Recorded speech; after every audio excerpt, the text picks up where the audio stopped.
Hola, muchas gracias por estar una vez más aquí en tu canal Filosofía Espírita, donde el principal objetivo es aprender para crecer. Esto que hoy les cuento es un breve resumen del nacimiento de Jesús y se encuentra en el libro El Sublime Peregrino, capítulos del 2 al 10. El autor de este libro es el espíritu Ramatiz y fue psicografiado por el médium Hercilio Máez.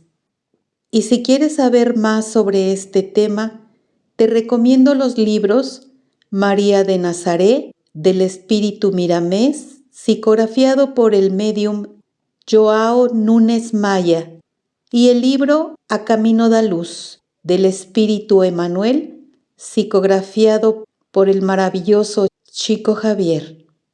Abre tu mente, abre tu corazón y que esta historia provoque un cambio en ti.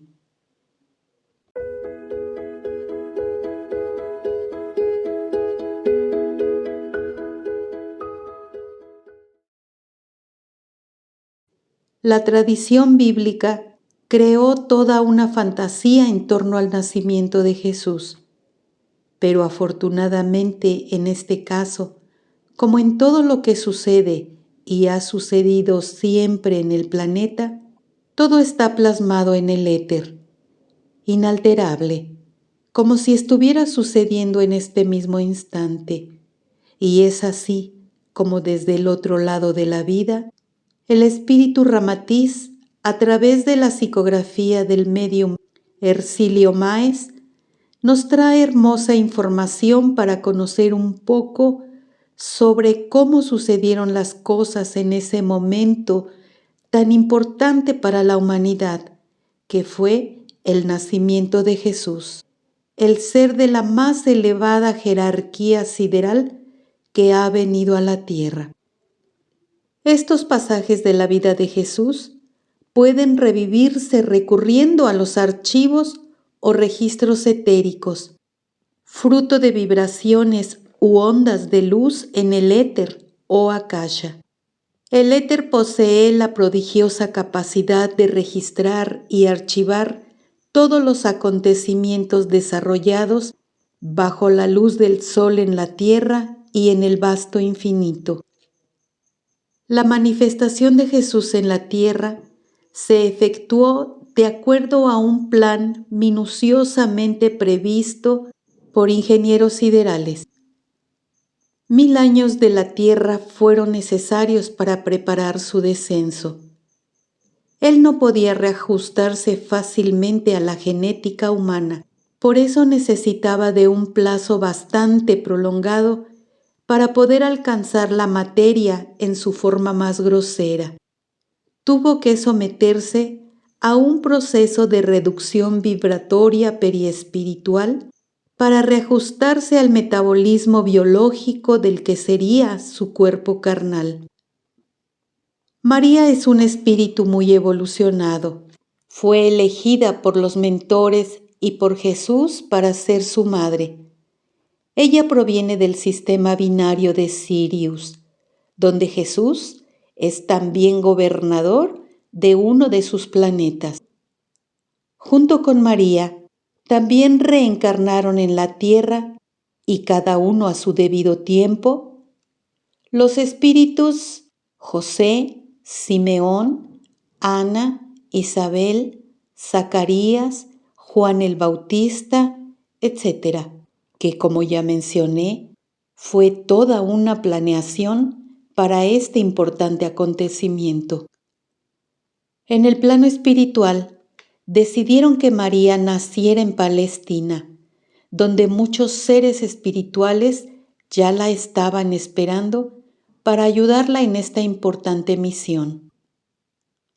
A pesar de la fantasiosa tradición bíblica, no hubo ningún fenómeno inusual cerca de la cuna de Jesús que pudiera menospreciar las leyes de la física humana, pues su nacimiento fue igual al de otros niños israelitas o árabes de su tiempo. Y Jesús, a pesar de ser una elevada entidad sideral, no escaparía de venir a la luz del mundo sin alterar la virginidad de María y ser concebido. Y en el tiempo previsto, el sublime peregrino descendió de las regiones paradisíacas y alcanzó el orbe terreno en un delicado instrumento carnal. María y su misión en la tierra.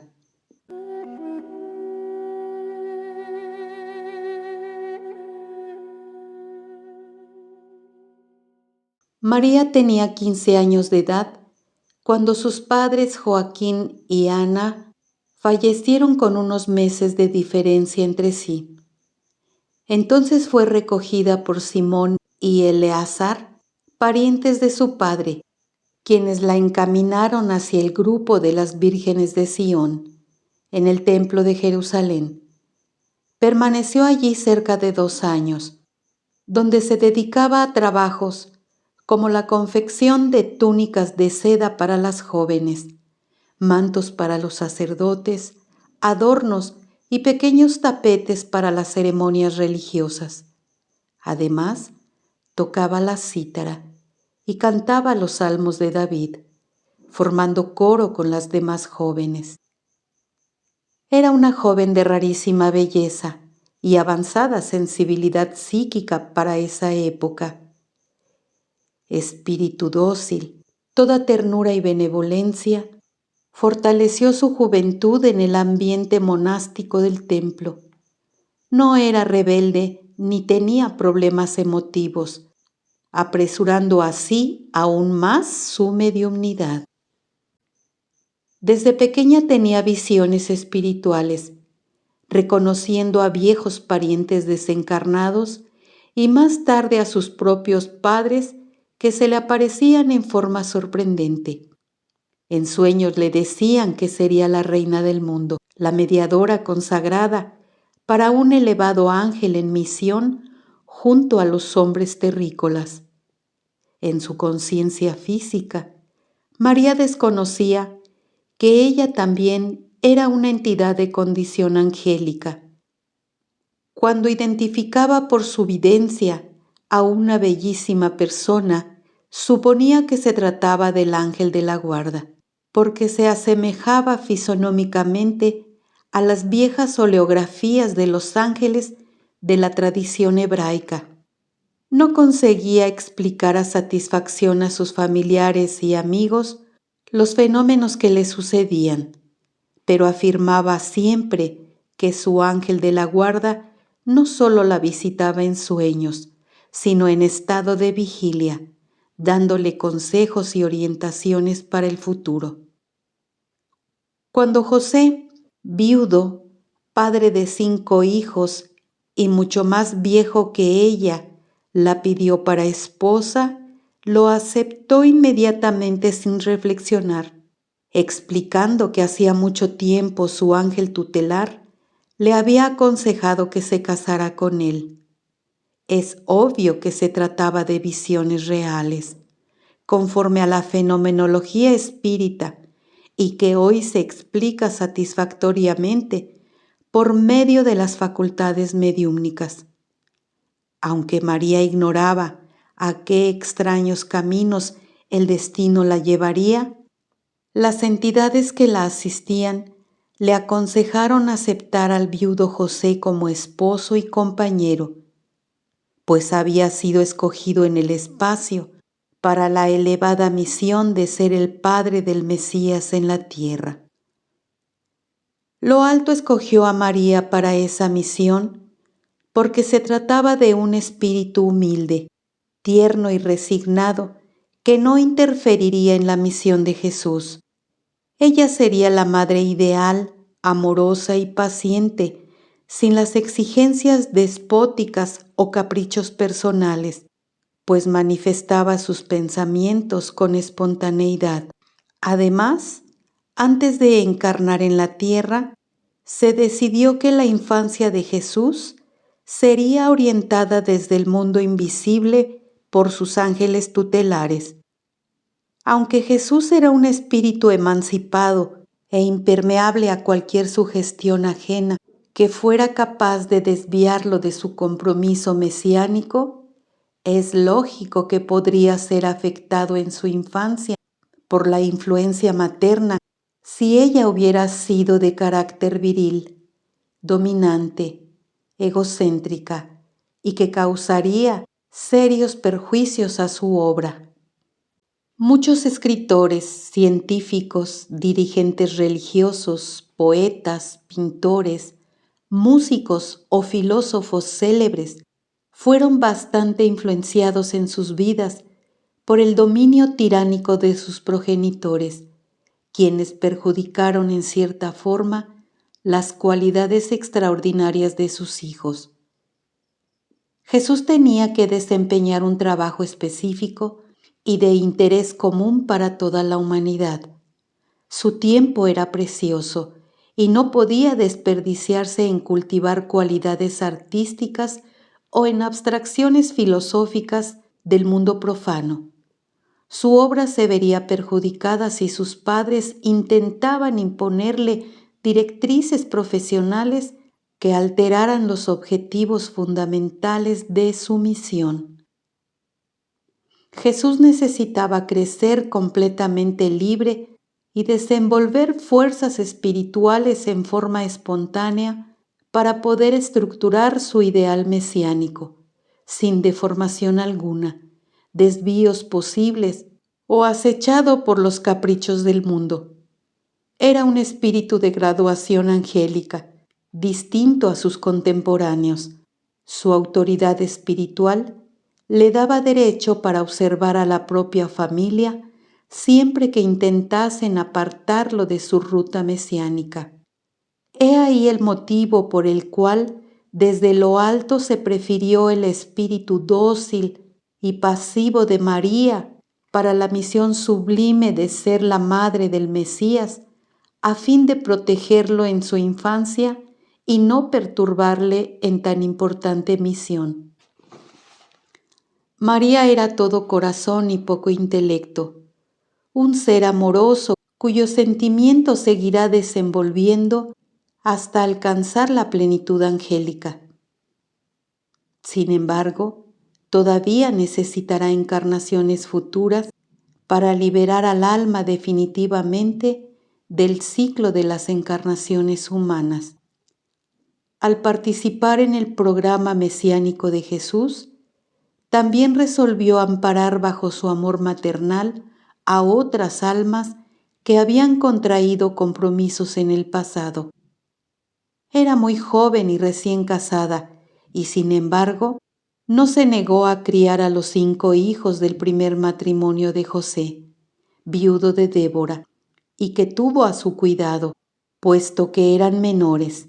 Se llamaban Matías, Cleofás, Eleazar, Jaco y Judas, los 2 últimos fallecidos a temprana edad. A excepción de Jesús, que era un misionero elegido, los demás hijos de José eran espíritus comprometidos por mutuas responsabilidades kármicas del pasado, cuya existencia en común sirvió para amenizarles las obligaciones espirituales recíprocas. María era muy amorosa, tierna y paciente, liberada totalmente del personalismo tan propio de las almas primarias.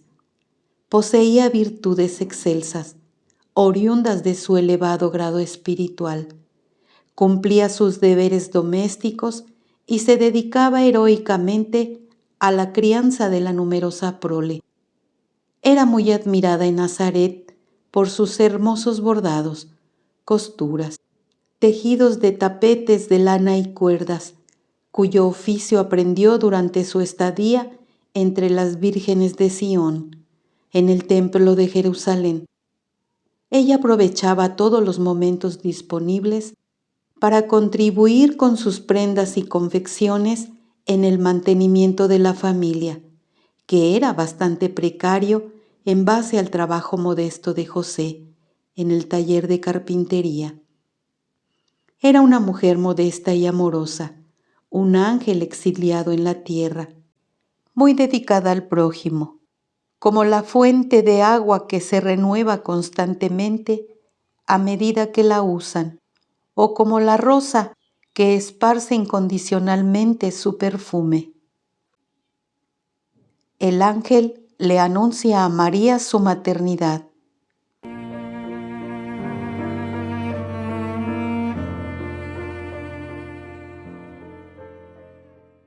Después de casada, cierta vez se encontraba en profundo recogimiento bajo la dulce paz de una oración, cuando fue dominada por una extraña fuerza espiritual, fuera del organismo carnal y situada en un ambiente de luces azules y rosadas, contorneadas por una hermosa refulgencia de rayos zafirinos y reflejos opalinos. Entonces, con gran júbilo, reconoció súbitamente a su ángel de la guarda que le felicitó, diciéndole que el Señor la había escogido para ser la madre de un iluminado espíritu.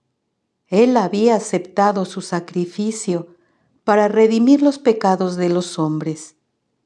María, envuelta en un halo de perfumes, mezcla de la dulzura del lirio y la fragancia del jazmín, se sintió balsamizada por un suave magnetismo.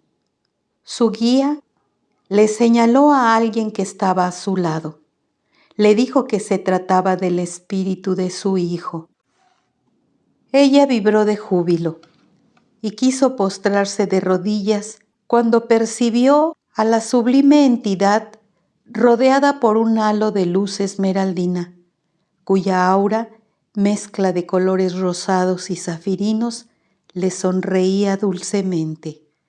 Entonces, la entidad que sería Jesús la llamó con mucha ternura por su nombre sideral, recordando a María el compromiso de fidelidad espiritual asumido antes de encarnar. En lo más íntimo de su alma evocó el pasado, sintiéndose ligada al magnífico espíritu que estaba allí presente, aclarándose inmediatamente su mente ante la promesa que hiciera de recibirlo en su seno como hijo carnal. El maravilloso contacto espiritual con Jesús hizo reavivar a María todos sus recuerdos del pasado sobre el mundo paradisíaco al que ella pertenecía. Sintió prolongarse en su conciencia física aquel éxtasis de paz y amor que la envolviera ante la presencia de ese ente sublime que debería encarnarse como su primer hijo. Aunque no podía definir claramente tan singular acontecimiento, María narró a José el impresionante cuadro que le despertó tan sublime emoción espiritual y la seguridad de que iba a ser madre de un hermoso ángel descendido de los cielos. José, hombre de sentido práctico y prudente, adverso a los sueños y a las fantasías poco reales para su vida pobre, miró a su joven esposa y apenas le sonrió, seguro de que todas las madres esperan príncipes y no hombres comunes. La elevada estirpe espiritual de María era más que suficiente para convencerla íntimamente de la posibilidad de ser madre de algún espíritu elevado, pues era como lógico, dada su propia graduación espiritual. Ella no era presuntuosa o vanidosa, pero sí una mujer tierna, humilde, cariñosa y jovial. A pesar de su falta de cultura, era adversa a la crítica, a la maldad, a la ironía. Era modesta en su vivir. Su mansedumbre y sonrisa angelical le permitía atraer amistades sinceras. Casada con José, todos sus vecinos, amigos y parientes la conocían como la Dulce María. Jamás nadie la vio alterarse con los hijos de José. Estos también la llamaban madre y le tributaban cariño filial. María, espíritu angélico, al igual que Jesús, también pertenecía a la misma jerarquía de los amadores, aunque sin igualar a Jesús en sabiduría sideral. Así quiso el destino que viviera en Judea, y de su esponsalicio con José, viudo de Débora, se generó el cuerpo físico del sublime Espíritu de Jesús y se sometió a la voluntad del Señor en beneficio de la humanidad terrena. El linaje biológico carnal de Jesús.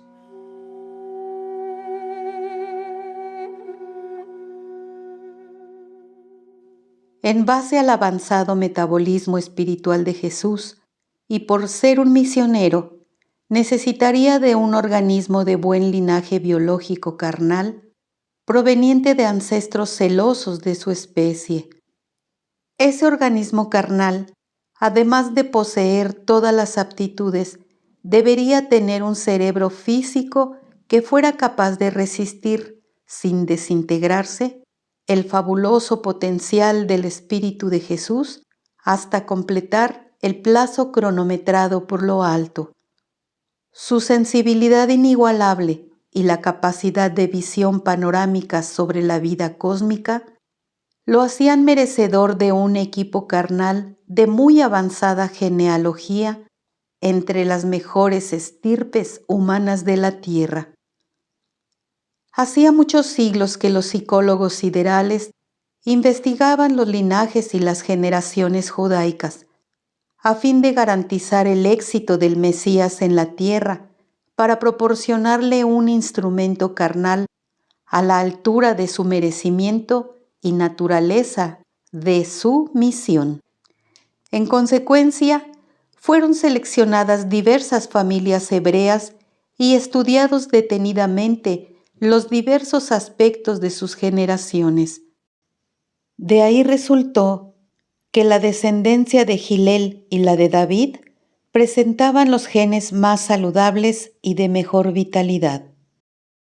Rápidamente, los mentores siderales optaron por la estirpe hereditaria de David como fundamento ancestral del organismo de Jesús.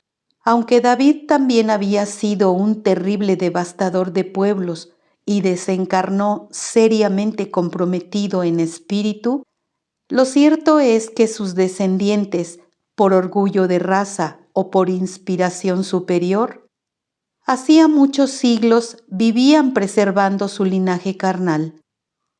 Los últimos descendientes de David no solo eran vegetarianos, sino adversos a las especias, tóxicos, condimentos, alcoholes y vicios que afectan el perfecto equilibrio de la salud. ¿Fue Jesús creado por obra y gracia del Espíritu Santo?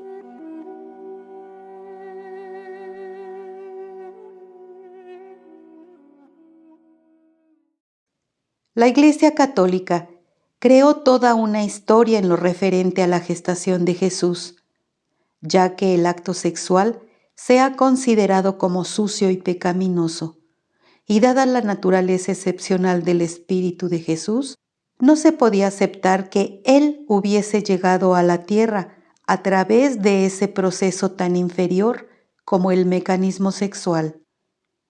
Dios creó la sexualidad para la manifestación material del ser, y es responsabilidad del hombre cómo la asume, y aun considerando la grandeza espiritual de Jesús, Él no tuvo ningún privilegio para abstraerse de venir a la tierra a través del proceso de las leyes inmutables de la vida, ni alterar la genética humana para encarnar en la humanidad, y tanto el ángel como un espíritu inferior podrán ingresar en la carne terrena a través de la puerta del sexo, mejor dicho, del acto sexual, que no es indigno, sino un proceso establecido por Dios para el advenimiento del hombre.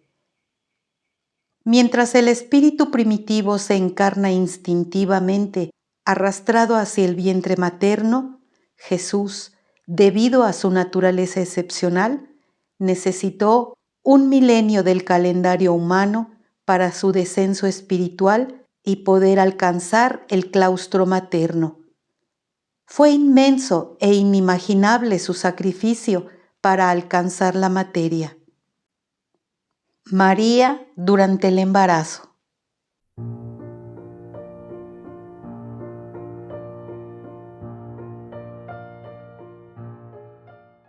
María vivió el periodo gestativo de Jesús igual al de todas las mujeres, pues no hubo nada anormal respecto a los fenómenos comunes de la gestación humana.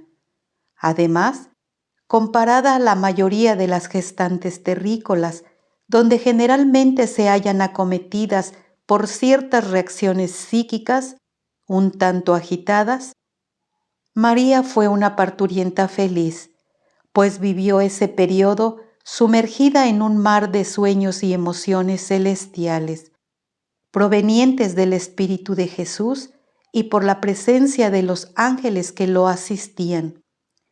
José a veces temía por cierto desequilibrio psíquico de María, procurando disuadirla de sus ideas sublimes y fantasiosas, considerándolas como resultado de la fase delicada de la gestación. Hombre práctico, realista y poco dado a las reflexiones trascendentes, jamás admitiría ser el merecedor de una gracia tan elevada conforme a la reflexión de su esposa de generar un hijo genial o de un espíritu misionero destinado a salvar al pueblo de Israel y para redimir a la humanidad. José ya se consideraba bastante venturoso y compensado si el Señor le enviaba un hijo de buenas costumbres, trabajador, obediente a las leyes del Torá y que más tarde fuera capaz de ayudarlo en el taller de carpintería o tal vez más adelante fuera un rabí e intérprete de las enseñanzas de Moisés, quizás un modesto terapeuta o un discípulo externo de la silenciosa congregación de los esenios, quienes se diseminaban pacíficamente por los montes de Judea, Arabia, Persia y la India. José era un hombre de costumbres disciplinadas, frugal en la mesa y adverso a los vicios y pasiones inferiores. Se alimentaba comúnmente de frutas, vegetales, cereales y educaba a su familia bajo las normas esenias que aprendió con los ancianos del monte Moab. Creía en la reencarnación y conocía la ley de causa y efecto que le proporcionaba elevada moral, pero ignoraba la existencia de los eslabones que había entre la jerarquía espiritual, pues consideraba a Jehová y a sus ángeles como una clase de seres aparte, que debían vivir distantes de las torpezas humanas, sin descender y humillarse para habitar un hogar tan modesto como el suyo. José se consideraba un gran pecador, por eso la visita continua de un ángel a su casa, como le afirmaba María, debía ser fruto de su imaginación y sensibilidad espiritual.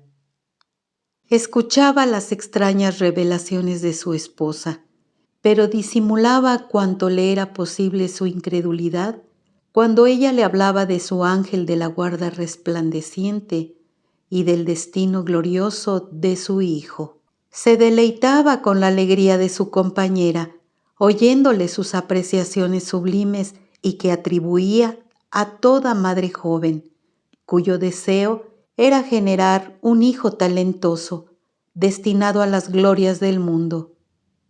Mientras tanto, José ignoraba que su esposa estaba semimediumnizada por la presencia de Jesús, que ligado a su regazo materno, le permitía emociones angélicas, como si fuera una prolongación viva de su venturoso espíritu.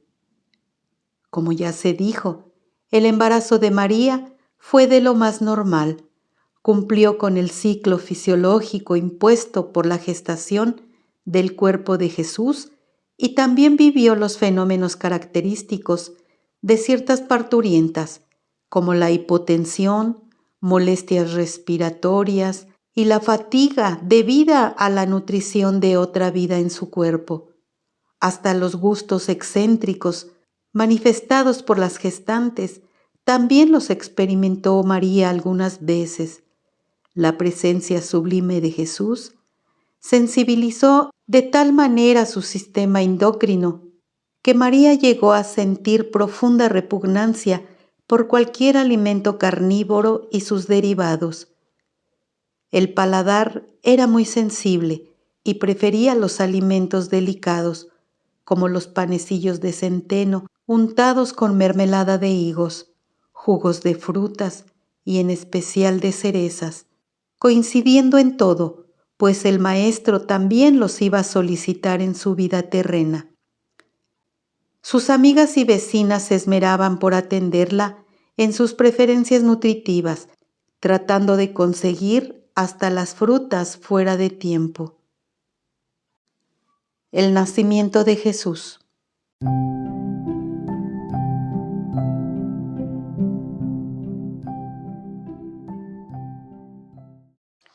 El nacimiento de Jesús sucedió sin anomalías o milagros de naturaleza ostentosa.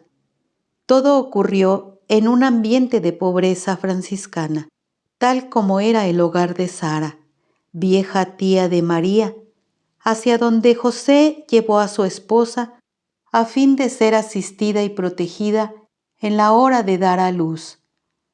María era una joven delicada, envuelta por extrañas ansiedades y se agotaba fácilmente durante el periodo gestativo. Requería cuidados y atenciones por parte de su esposo.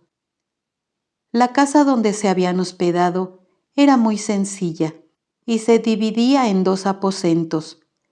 En uno se amontonaban los muebles y objetos de uso familiar. En el otro, además de servir de depósito, guardaban las cabras, aves y carneros. De las vigas colgaban ganchos con cereales, arreos, pieles de animales, y el pescado se ponía a secar a la altura del techo, donde la luz del sol penetraba por un rectángulo. Sara y Elcana, tíos de María, durante la noche extendían un cobertor sobre la alfombra y dormían tranquilamente bajo el seco y saludable clima. En el momento de dar a luz, María quedó a cargo de la partera tradicional. Tuvo que ser acomodada a toda prisa en un rincón del aposento, lecho acomodado sobre la alfombra con cobertores y pieles de cabra, y de este acontecimiento la fantasía humana pintó la escena del pesebre y el establo. Es verdad, Jesús nació en un ambiente pobre y cerca de los animales que pertenecían a sus parientes de Belén, cuyo hogar cedieron para su nacimiento, yendo los tíos las primeras noches a dormir a las casas vecinas. Tampoco es cierto que José y María se dirigieron a Jerusalén para atender al hipotético censo, que en aquella época nunca ocurrió, sino que se trasladaron a Belén simplemente en busca de ayuda para ese delicado acontecimiento. El hecho en sí fue de suma importancia y bastante jubiloso para los familiares de María, cuando comprobaron que su primer hijo era un hermoso querubín.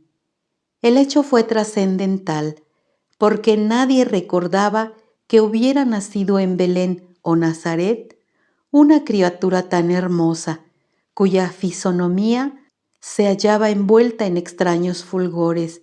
Bajo la mirada asombrada de los presentes, el niño Jesús no presentaba las arrugas características de los recién nacidos. Su cara era rosada, el semblante sereno y la quietud en los labios. Todo él se asemejaba a una encantadora muñeca viva, que a veces presentaba un aire de gravedad o divino poder.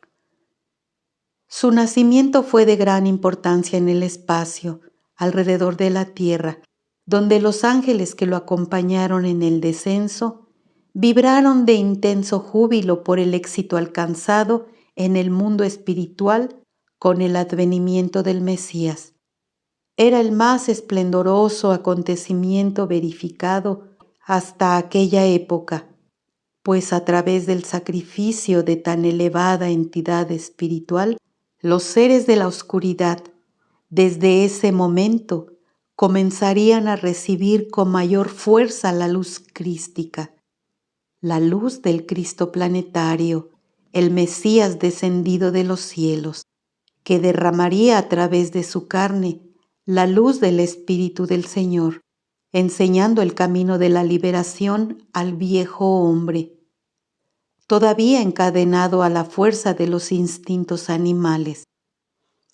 Aunque los hombres no tenían conciencia del hecho excepcional de la llegada del Mesías a la tierra, lo cierto es que en las cercanías del hogar de María y José se sentía un júbilo extraño y deliciosa esperanza que les alcanzaba el alma como un sentimiento indefinible.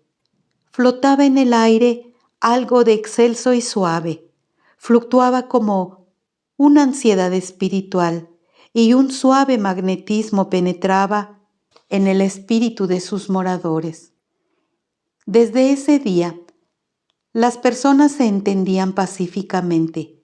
Ninguno reclamaba ni se violentaba, mostrándose indiferentes a los pleitos, la avaricia y la arrogancia humana.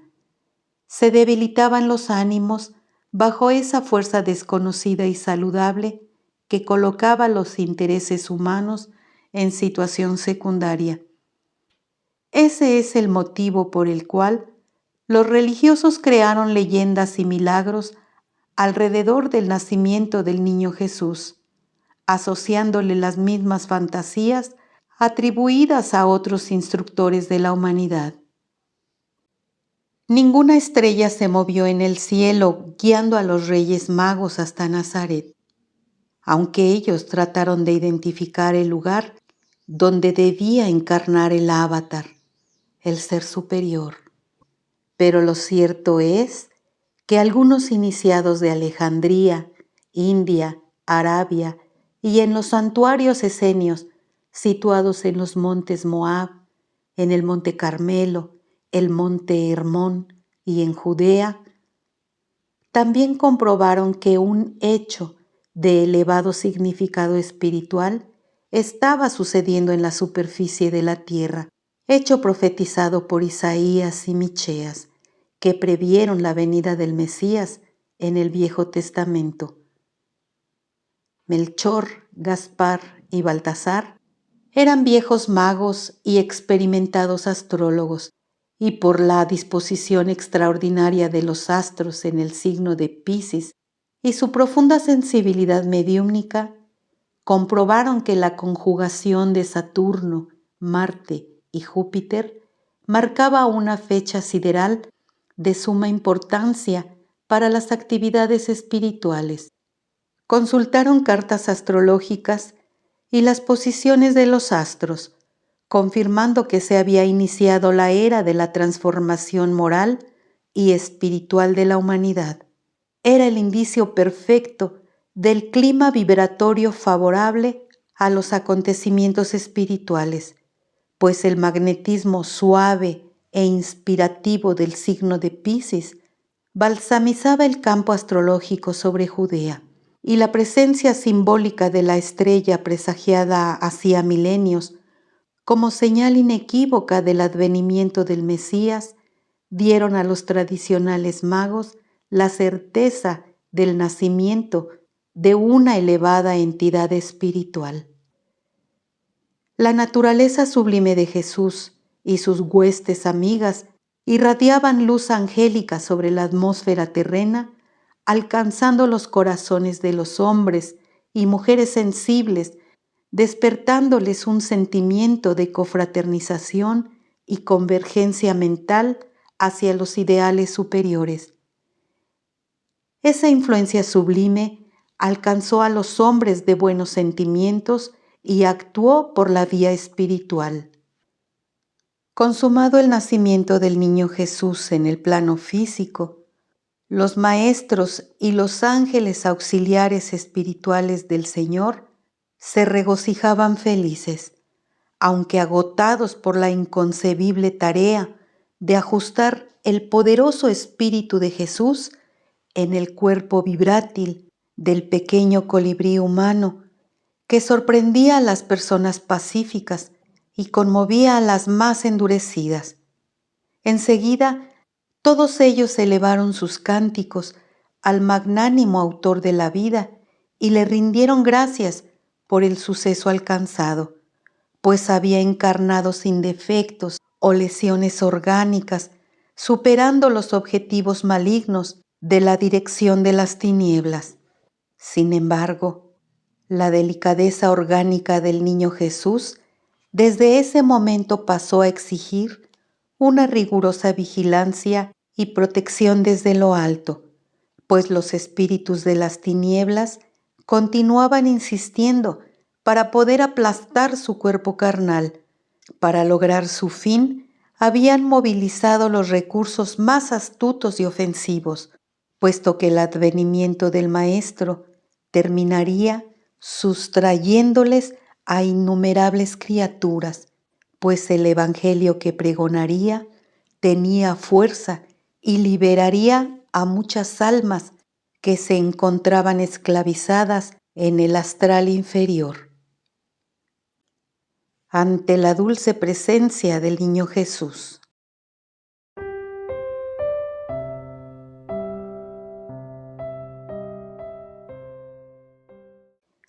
José era un hombre prudente, práctico y hasta incrédulo de las visiones mediúmnicas de María, pues su vida transcurría en un ritmo normal, de intenso trabajo y abnegación constante hacia la familia. Sin embargo, tampoco pudo sustraerse de los fenómenos que alcanzaron su espíritu durante el nacimiento de Jesús, pues a pesar de su severidad y prudencia espiritual, le pareció distinguir sonidos y melodías indefinibles.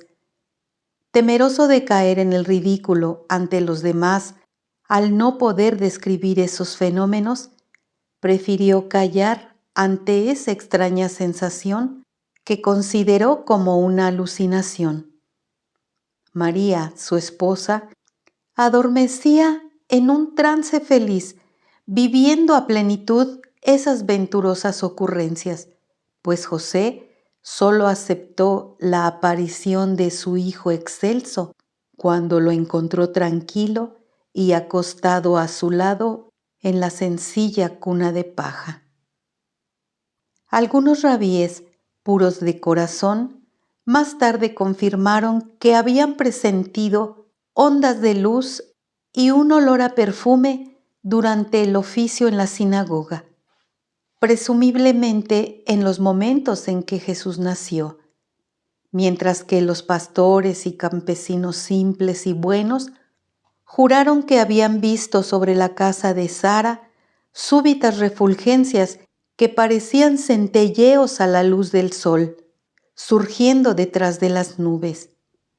La verdad es que las huestes angélicas proyectaban sus luces profilácticas y desintegradoras en el ambiente donde Jesús debía nacer, a fin de eliminar las sustancias pestilentes y cargas magnéticas proyectadas por los espíritus de las tinieblas, deseosos de impedir el advenimiento del Mesías. Además de la belleza y del encanto del niño Jesús, aquellos que lo visitaban sentían una dulce sensación de paz y alegría, irradiada desde aquella cuna pobre, conmoviéndolos hasta las lágrimas. Sin duda que no eran emociones fácilmente identificadas por los sentidos físicos, pero sí una percepción que tocaba el alma, dejando su sello espiritual.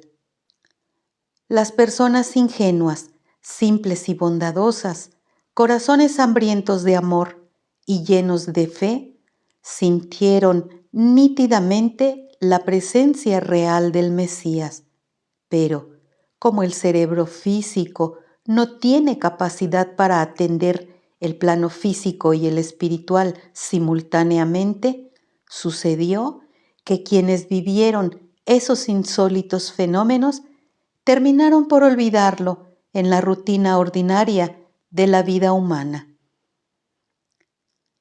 Entre las personas que fueron a verle estaban algunas mujeres muy sensibles y con facultad de evidencia, que describieron el aura refulgente que emanaba desde la cuna del niño e iluminaba los aposentos, objetos, muebles, animales y personas.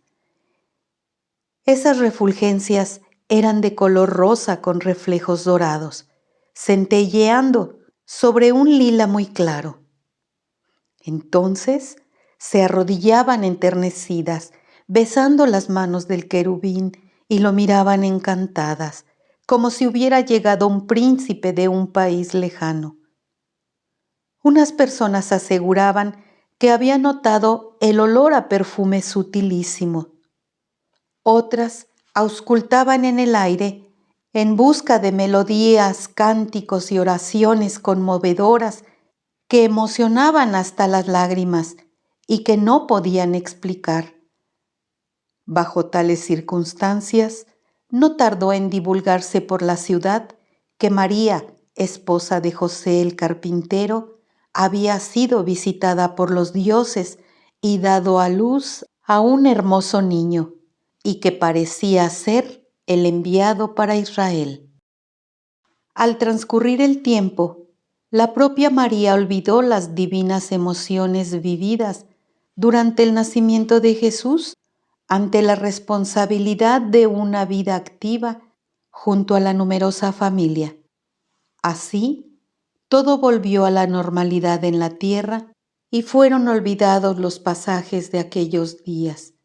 Sin embargo, las entidades que protegían a Jesús jamás se apartaron de él, manteniéndose atentas para neutralizar todas las embestidas y tramas movilizadas por los espíritus inferiores.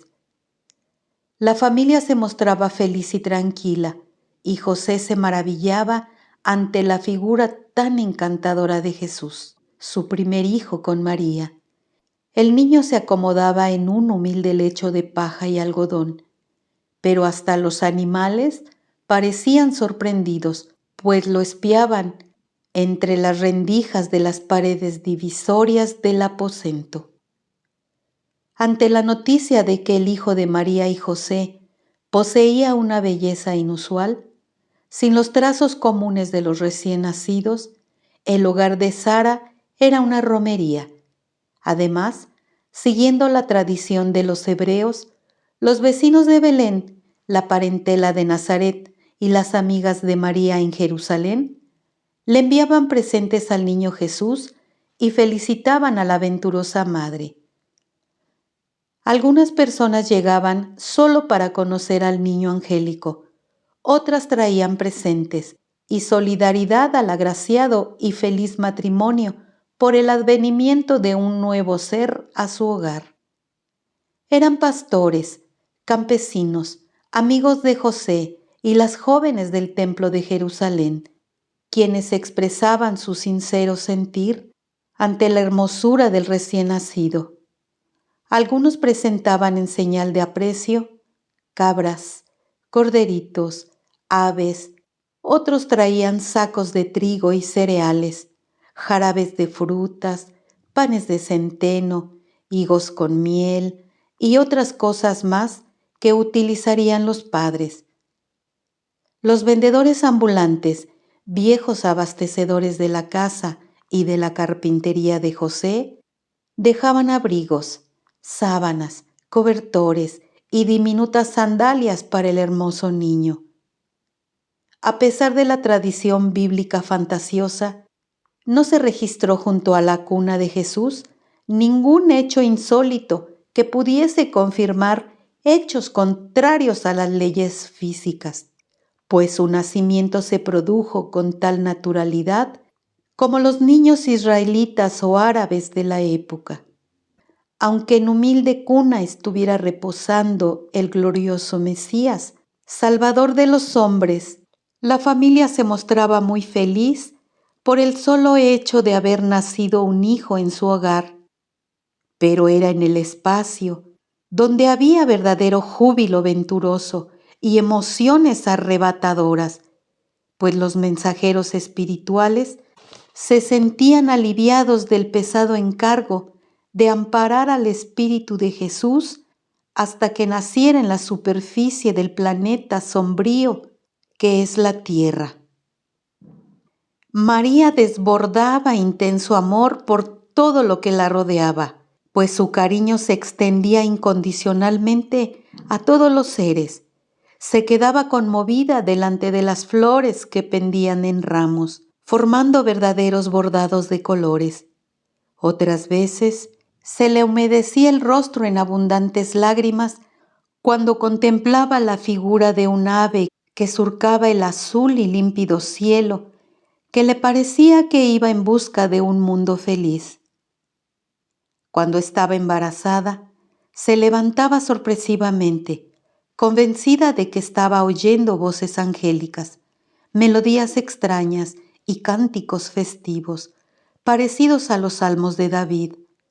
Así fue la felicidad de María, portadora en sus entrañas del hombre que sería el Cristo, el avatar en este mundo inferior que es la tierra.